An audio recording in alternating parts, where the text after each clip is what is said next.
नमस्कार दोस्तों। करीब 30 वर्ष से ज़्यादा समय के बाद मैं आज अपनी नानी के गांव आई हूं और इसी वजह से पिछले कुछ दिनों से लगातार ट्रैवलिंग और व्यस्तता के कारण मैं अपलोडिंग के अलावा चैनल पर सक्रिय नहीं रही हूं। और आज मेले में आई तो मैंने सोचा क्यों ना आप सबको भी मैं इस मेले की महत्ता से रूबरू कराऊं। तो दोस्तों मैं आज आई हूं बैकुंठ चतुर्दशी मेले में। जगह है थानेश्वर महादेव खनूल। तो चलिए दोस्तों मैं आपको भी मेले में ले चलती हूँ। बहुत बहुत स्वागत है आपका थानेश्वर महादेव खनूल में। तो दोस्तों हर साल कार्तिक महीने के शुक्ल पक्ष की चतुर्दशी तारीख को बैकुंठ चतुर्दशी मनाई जाती है और इस दिन भगवान श्री हरि यानी भगवान विष्णु और देवादिदेव महादेव यानी भगवान शंकर की पूजा का विधान है। और दोस्तों ऐसा माना जाता है कि इस दिन भगवान विष्णु को बेलपत्र चढ़ाए जाते हैं और भगवान शिव को तुलसी दल अर्पित किए जाते हैं। और ये एकमात्र दिन है जब भगवान शिव जी पर तुलसी के पत्ते अर्पित किए जा सकते हैं। और इस साल बैकुंठ चतुर्दशी आज दिनांक 25 नवंबर 2023 को मनाई जा रही है। बैकुंठ को भगवान शिव यानी विष्णु भगवान का निवास धाम माना जाता है। तो बैकुंठ चतुर्दशी का मेला रात्रि में मनाया जाता है। इससे पूर्व श्रद्धालुओं का सुबह से व्रत रहता है और फिर दिन में करीब 4 बजे सारे ग्रामवासी इकट्ठा होकर गांव का निशान यानी गांव का ध्वज लेकर के ढोल दमाओं की थाप पर पांडव नृत्य और मंडाण करते हुए मंदिर की ओर प्रस्थान करते हैं। और सामने आपको ध्वज दिखाई दे रहे होंगे, अलग अलग 2-3 ध्वज पकड़े हुए हैं गाँव वालों ने। गांव से थानेश्वर मंदिर तक का सफ़र निर्जन स्थान से होकर गुजरता है और विगत कुछ वर्षों पूर्व ही इस इलाके में कच्ची सड़क बनकर तैयार हुई है जिससे आवाजाही आसान हुई है। तब से ही ग्राम थनूल और थानेश्वर महादेव मंदिर का थोड़ा बहुत विकास हुआ है। जबकि थानेश्वर महादेव मंदिर काफ़ी प्राचीन मंदिर है। इस मंदिर की बनावट और इसमें प्रयुक्त विशिष्ट प्रकार के पत्थरों से आप स्पष्ट रूप से ये जान सकते हैं कि यह मंदिर कितना प्राचीन है। लेकिन इजी अप्रोच ना होने के कारण ये इलाका बाहरी दुनिया से हमेशा अनएक्सप्लोर्ड ही रहा। मुझे याद है कि आज से 40 साल पहले भी यहाँ पर धूमधाम से वैकुंठ चतुर्दशी तिथि को मेला आयोजित होता था और उन दिनों गांव से पलायन नामात्र का ही था और पूरे इलाके आबाद थे। तो उस समय मेले के दिन इस जगह पर अपार जन सैलाब उमड़ जाया करता था। पहाड़ के पारंपरिक मेलों से आप लोग परिचित होंगे, लेकिन इस मंदिर की एक खास मान्यता पर मैं आज बात करना चाहूँगी। यहाँ पर खड़दिया प्रथा है जो आज भी यथावत जीवित है। मान्यता है कि इस दिन निसंतान दंपति मन्नत लेकर संतान की मन्नत लेकर अन्न जल त्याग कर व्रती रहकर हाथ में जलता दिया लेकर खड़े होकर रात भर भगवान थानेश्वर का जप ध्यान करते हैं और इसी प्रथा को खड़दिया प्रथा कहा जाता है। और आपको ये जानकर अत्यंत आश्चर्य होगा कि विज्ञान के इस युग में जब विज्ञान के पास इनफर्टिलिटी का कोई जवाब नहीं मिलता है, तब निसंतान दंपति पूरी आस्था के साथ इस परंपरा का निर्वहन करते हैं। और खड़दिया करने के उपरांत आज तक भगवान थानेश्वर महादेव ने किसी को निराश नहीं किया है। मेरी सबसे बड़ी मौसी जी हैं, वो मेरे सामने सबसे बड़ा उदाहरण है। भगवान थानेश्वर के खड़दिया के उपरांत ही उनको पहली संतान उत्पत्ति हुई थी। खड़दिया के लिए प्रातः प्रथम पहर से ही व्रत रखना पड़ता है और इसके उपरांत साय को सूर्यास्त के समय पूजा अर्चना के उपरांत हाथ में जलता दिया लेकर रात्रि भर महिलाएं खड़े रहकर भगवान का जप ध्यान करती हैं और सूर्योदय के साथ ही पूजा अर्चना कर इस कठिन व्रत का समापन किया जाता है। इसके मध्य भोर के समय एक बार यदि जप ध्यान कर रही महिला को झपकी यानी नींद आ जाए तो इसका अर्थ ये माना जाता है कि उस महिला का तप भगवान महादेव ने 100% स्वीकार कर लिया है। और खड़दिया के उपरांत मन्नत पूर्ण होने पर ऐसी महिला या ऐसा व्यक्ति अगली वैकुंठ चतुर्दशी के दिन इसी मंदिर में भंडारे का आयोजन करता है। और इस तरह से सालों साल इस मंदिर में भंडारा भी इस मेले के दिन यथावत चलता रहता है। खड़दिया कर रही महिलाओं की हौसला अफजाई के लिए विभिन्न इलाकों से मंदिर में जुटी महिलाएं रात भर मंदिर के प्रांगण में भजन कीर्तन करती हैं एवं मंदिर प्रांगण के बाहर ढोल दमाऊ की थाप पर रात भर पांडव नृत्य और मंडाण का कार्यक्रम चलता है। खड़दिया पूजा के लिए इस मंदिर में दूर दूर से श्रद्धालु आते हैं और मैं आपको बता दूं कि पहले से ही खड़दिया पूजा के लिए यहाँ पर श्रद्धालुओं को रजिस्ट्रेशन कराना पड़ता है।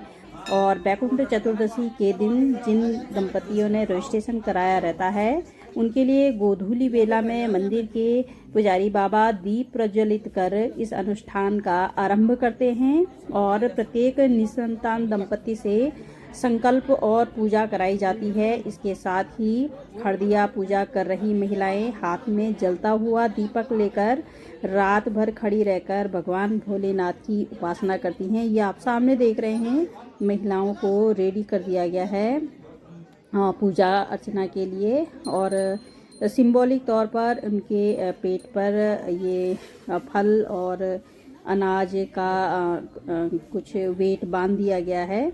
और इसके साथ ही अब ये भगवान शिव की पूजा अर्चना इनसे करवाई जाएगी और इसके उपरांत ये नियम के साथ दिया लेकर के रात भर खड़े रहकर भगवान की पूजा उपासना करेंगी। तो अगले दिन प्रातः शुभ मुहूर्त पर भगवान भोलेनाथ का अभिषेक किया जाएगा और उसके उपरांत प्रत्येक निसंतान दंपति भगवान भोलेनाथ का प्रतिनिधित्व करने वाले पुजारी बाबा को अपना साक्षी मानकर अपना दीपक भगवान भोलेनाथ को शिवार्पण करेंगे।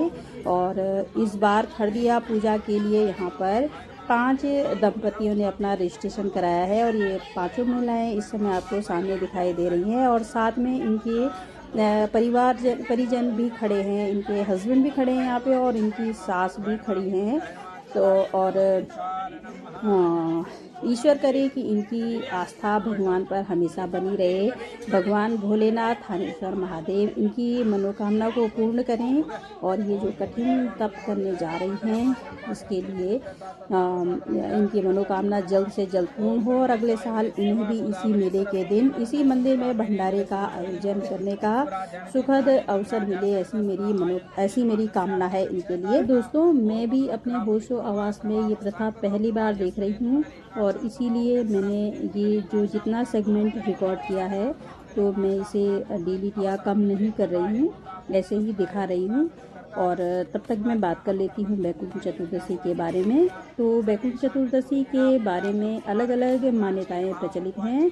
एक मान्यता के अनुसार आज ही के दिन भगवान शंकर ने भगवान विष्णु को जगत यानी संसार का कार्यभार सौंप दिया था, जबकि एक मत के अनुसार ये भी कहा जाता है कि आज के दिन एक बार भगवान विष्णु भगवान शंकर की पूजा अर्चना करने के लिए काशी आए और वहाँ पर उन्होंने मणिकर्णिका घाट पर स्नान आदि कर संकल्प लिया कि वो भगवान महादेव जी को 1000 पुष्पों के साथ पूजा करेंगे। तो जब भगवान विष्णु पूजा करने लगे तो भगवान शंकर को थोड़ी सी मस्खरी सूझी और उन्होंने भगवान विष्णु की परीक्षा लेने के लिए उनके 1000 में से एक कमल पुष्प को कम कर दिया। अब भगवान विष्णु ने जब पूजा अर्चना की और कमल चढ़ाने की बारी आई तो भगवान विष्णु ने एक कमल कम देख करके सोचा कि मेरी आंखें भी तो कमल के समान हैं, मुझे कमल नयन और पुंडरीकाक्षा इसीलिए कहते हैं। तो ये सोचकर उन्होंने सोचा कि मैं अपनी कमल नयन ही भगवान को 1000वें पुष्प के रूप में चढ़ा देता हूँ। और जैसे ही वो अपनी आँख चढ़ाने के लिए तत्पर हुए तो भगवान विष्णु की इस अगाध भक्ति से भगवान शंकर अत्यंत प्रसन्न हुए और प्रकट होकर उन्होंने कहा कि कार्तिक शुक्ल चतुर्दशी यानी आज का दिन आज से बैकुंठ चतुर्दशी कहलाएगी और इस दिन व्रत पूर्वक जो आपका पूजन करेगा उसे बैकुंठ लोक की प्राप्ति होगी।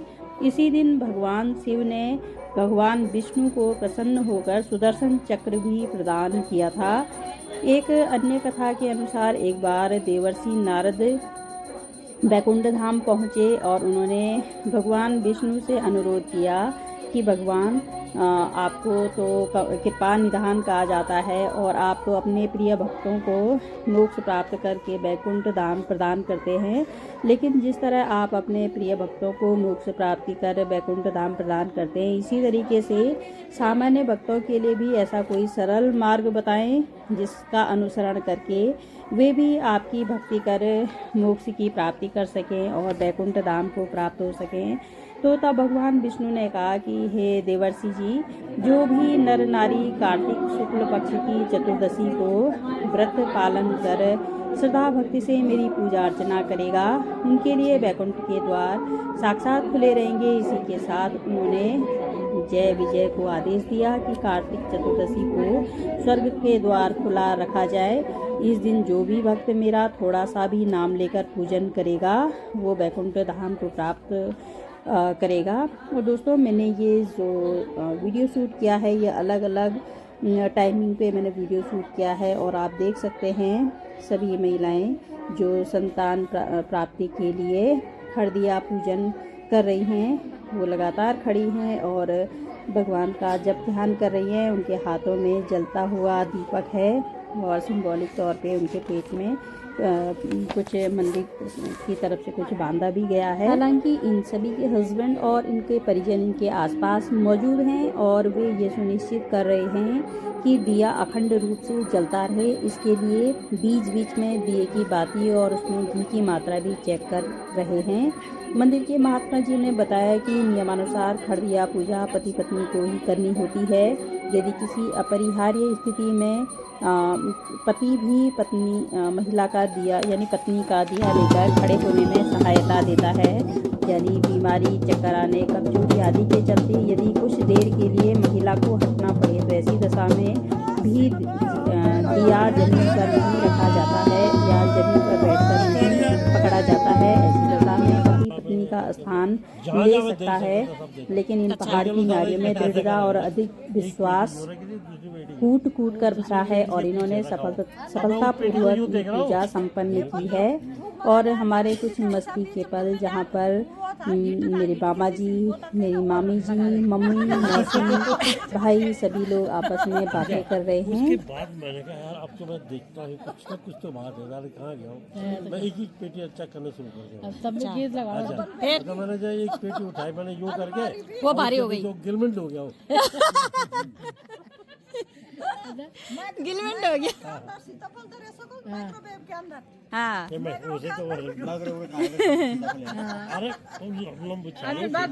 गांव का माहौल है यहाँ पर। अब गांव में बहुत कम आबादी है और गांव के चारों ओर मौजूद जंगल में अब गांव तक अपने पैर पसार दिए हैं, यानी गांव तक घने जंगल हो गए हैं। तो जंगली जानवरों, बाघ, गुलदार का यहाँ पर आतंक है। इसी वजह से गांववासी दिन में 4 बजे गांव का निशान लेकर मंदिर में आए थे और निशान की स्थापना के बाद गांववासी अपने जानवरों को सुरक्षित स्थानों पर बांधने और साय के दिन प्रतिदिन के डेली रूटीन के काम निपटाने के लिए वापस गांव गए और पुनः रात करीब 9 बजे वापस मंदिर की ओर आने लगे। तो इस वजह से शाम को करीब 6 बजे से 9 बजे तक हमारे पास भरपूर टाइम था। हम लोगों ने अपना टाइम मंदिर परिसर में ही स्पेंड किया और वहाँ पर हम सभी परिजनों ने मिलकर मेला स्थल पर खूब एंजॉय किया, बातें की। ये तो सारे घुस गए, जाओ मेरे को कुछ मिला नहीं, लेकिन वो बैलून ला रखे थे उसने काफी सारे, मेरे तो 10-15 बैलून थे। और मैंने क्या मैंने वो उठाए करके जहाँ पे वो खड़ा था सोफे के पीछे रखा हुआ था ना बैलून, तो वही खड़े हो गया। मैं वो पकड़ा और यूं करके सोफे के पीछे बैठ गए। सारे के सारे ढूंढ रहे कहाँ गए, ये लोग भी ढूंढने लगे कहाँ गए और वो रोने लगी दादी कहाँ गई। इतने में मेरी अंगूठी चमक गई।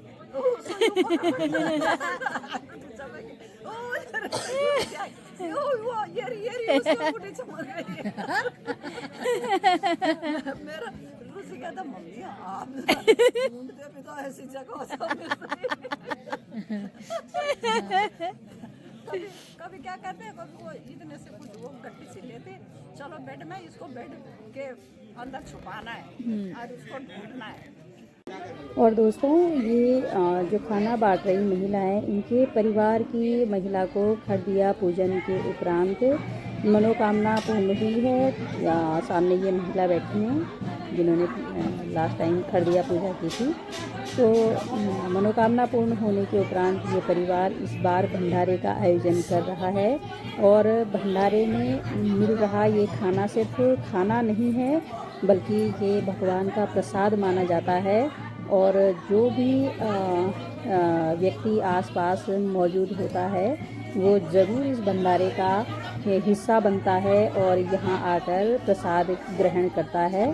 और सभी बड़े प्रेम से और बड़े चाव से प्रसाद ग्रहण करते हैं।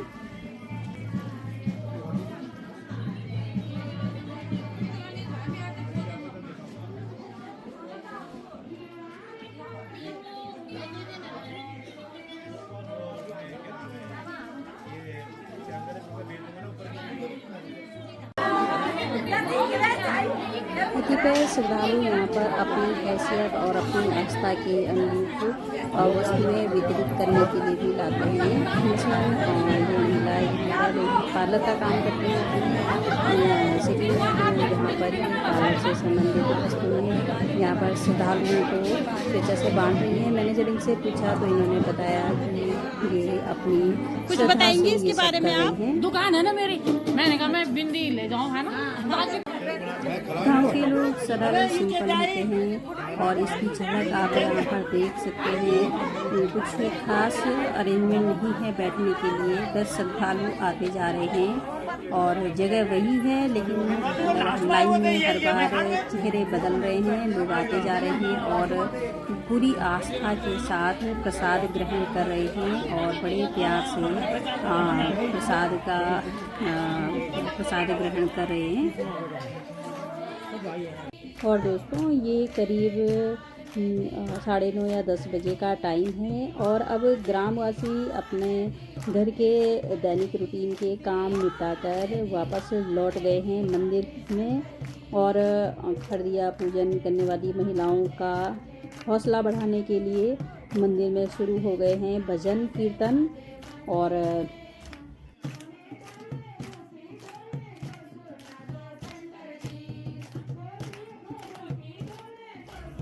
भजन कीर्तन के लिए कीर्तन मंडली पूरी तरीके से जम गई है मंदिर परिसर में। और यही नहीं, मंदिर प्रांगण में जहां भजन कीर्तन एक तरफ हो रहे हैं, वहीं बाहर खुले स्थान पर मंडाण का कार्यक्रम भी शुरू हो चुका है।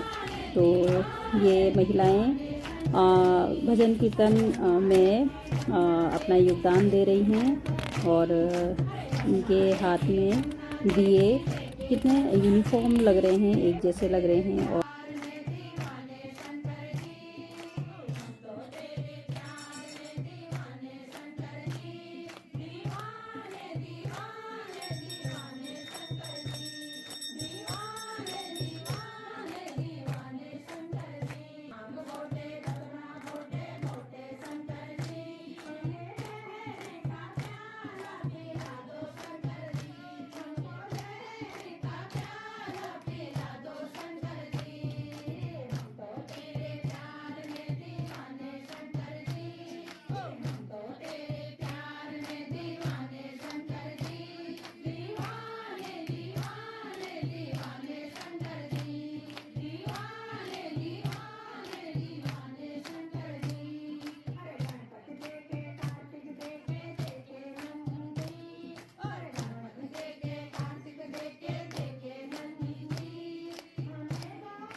दोस्तों एक नज़र मंडाण कार्यक्रम पर भी।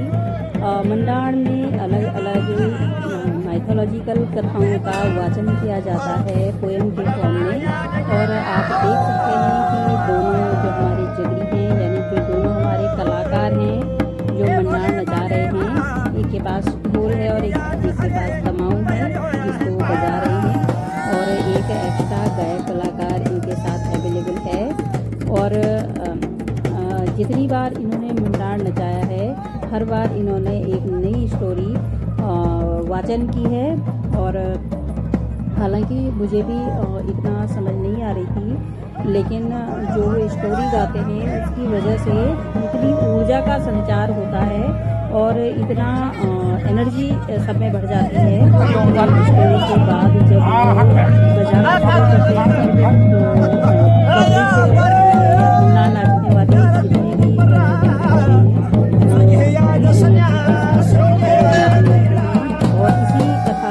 इसी कथा वाचन के दौरान जिन लोगों को देवी देवता आने होते हैं, जिन लोगों पर देवी देवता अवतरित होने होते हैं, उनको देवी देवता भी अवतरित हो जाते हैं। और अभी आप मन्नार नाचते हुए ही देखेंगे कि कैसे एक महिला पर भगवान महादेव अवतरित हुए हैं और किस तरीके से वो यहाँ पर मंत्रमुग्ध होकर नाच रही हैं।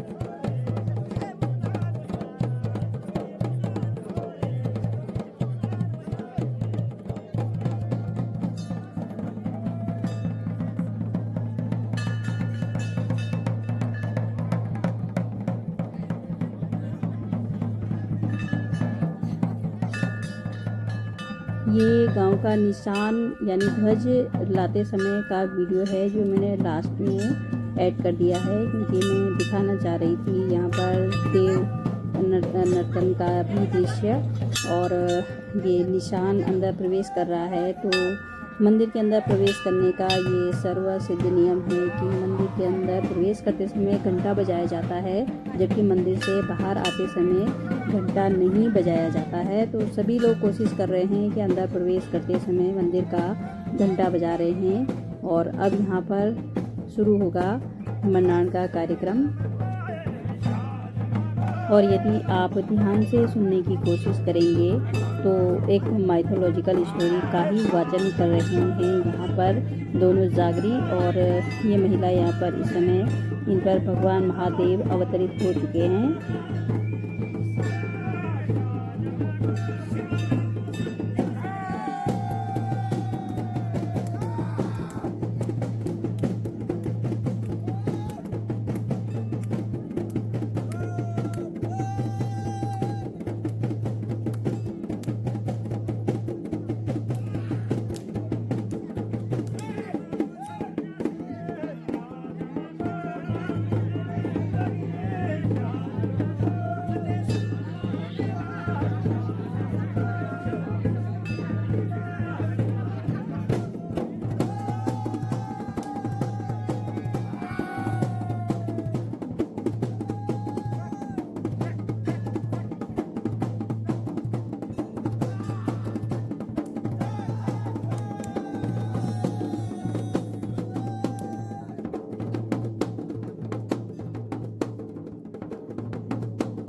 ढोल और दमाऊ बजाने वाले हमारे ये जो कलाकार जो भी गा रहे हैं, ये कोई कॉपीराइट नहीं है, मैं इसे नहीं डिलीट करने वाली हूँ और एज इट इज़ मैं इसे यहाँ पर संजो कर रखने वाली हूँ यूट्यूब पर, क्योंकि ये हमारी सांस्कृतिक धरोहर है। तो दोस्तों, कैसी लगी मेरी शेयरिंग मुझे ज़रूर बताइएगा और मेरी वीडियो में आखिरी तक बने रहने के लिए आप सभी का हार्दिक आभार। आपका प्यार और समर्थन मुझे लगातार मिल रहा है, बावजूद इसके कि मैं चैनल पर एक्टिव नहीं हूँ पिछले कुछ दिनों से, उसके बावजूद आप लोग मुझे भरपूर समर्थन दे रहे हैं। इसके लिए मैं आप सबका हार्दिक धन्यवाद और हार्दिक आभार व्यक्त करती हूँ।